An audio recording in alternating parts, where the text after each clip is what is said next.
I think certainly, we don't know all the facts yet about whether Rosenstein resigning or being fired, but we do know that it would be imprudent for the White House to fire Rod Rosenstein. Even if everything, as reported in the New York Times, where he threatened to wear a wire and invoke the 25th Amendment, even if that was true, it would still be imprudent to fire him, given the nature of the Russia investigation, where that stands, and his role in it. And as John Harwood has pointed out a couple times this morning, there's no guarantee that the person that ultimately oversees the Russia investigation is going to necessarily produce a better outcome. It's possible they could produce a worse outcome. It's also possible that you would never get anyone confirmed in that job, so it would fall to the Solicitor General, likely, who's a former colleague and a very good lawyer, by the way, of mine.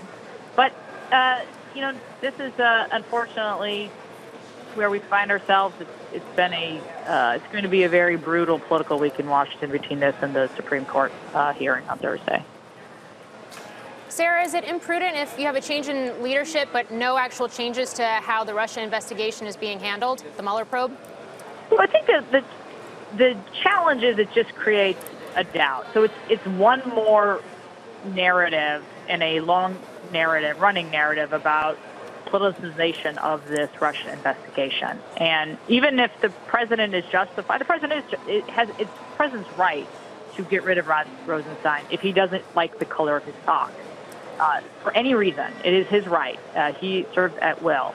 The question is it politically prudent? And given where that investigation stands, given that it has been politicized and there is many who have suggested the president has been trying to interfere, but the president disputes that, but several have insinuated it.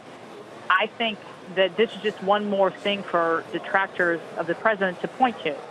And in terms of trying to wind it down, which seems like it's not winding down anytime soon, but in terms of trying to wind it down, this will not help that. This will only add length to what has already been a very, frankly, fruitful investigation for Bob Mueller.